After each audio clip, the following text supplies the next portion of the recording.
When there's a bill that ends up on my desk as president, you, the public, will have 5 days to look online and find out what's in it before I sign it. Find out what's in it before I sign it. We have to pass the bill so that you can find out what is in it, find out what is in it, find out what is in it. 7, far more centralization of power in Washington and the practical elimination of our state lines.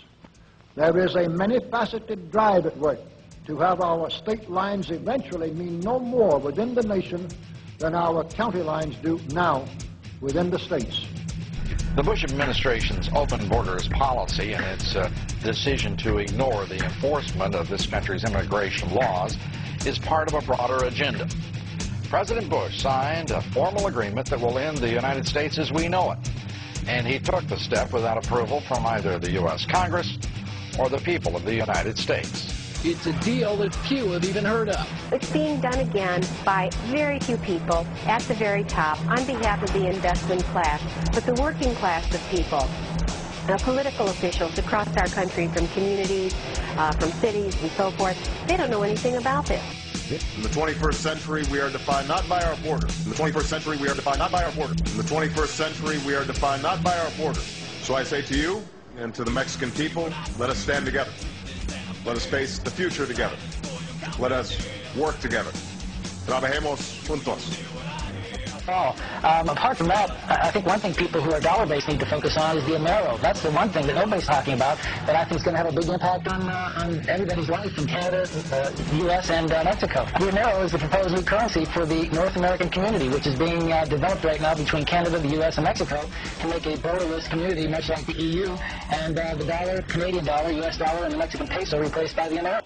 8, the steady advance of federal aid to and control over our educational system, leading to complete federalization of our public education. While the educational system in America continues its stupefying downward slide since the U.S. government decided to take over and subsidize the public school system. What your government pays for, it gets. When we understand that, then we look at government-financed institutions of education and see the kind of students and the kind of education that's being turned out by these government-financed schools.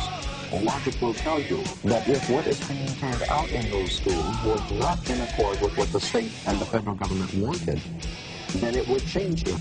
Take, for example, the proposal to eliminate the largest single federal financial aid program, a public-private partnership used to finance and service millions of students' college loans each year.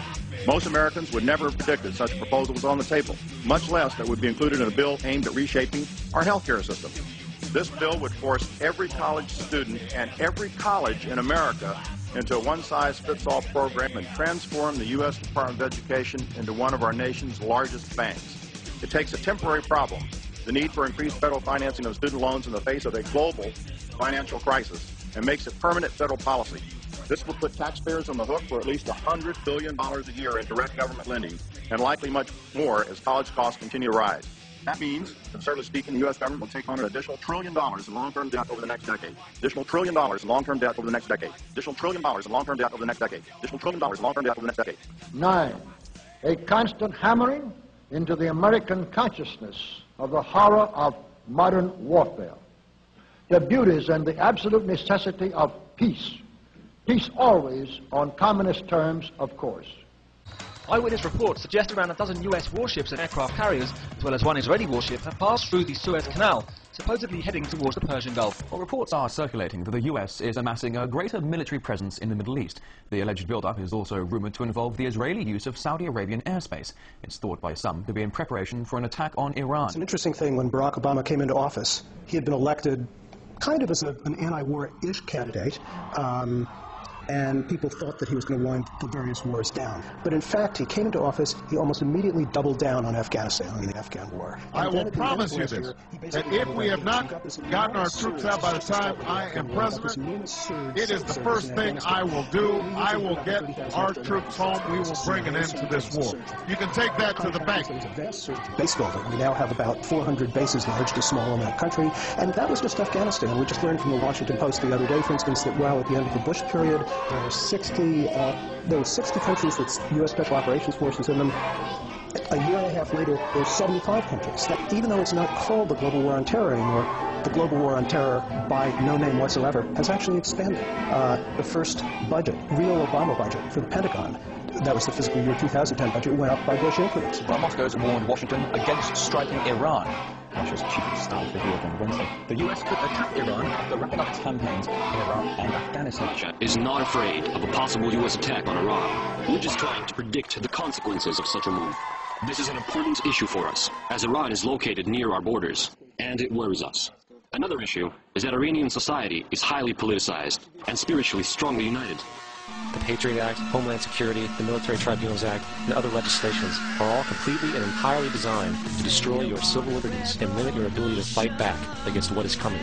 Currently in the United States, unannounced to most brainwashed Americans, your home can be searched without a warrant, without you being home. You can in turn be arrested with no charges revealed to you, detained indefinitely with no access to a lawyer, and legally tortured, all under the suspicion that you might be a terrorist. The one idea is how we are going to exterminate white people, because that, in my estimation, is the only conclusion I have come to. We have to exterminate white people off of the face of the planet to solve this problem.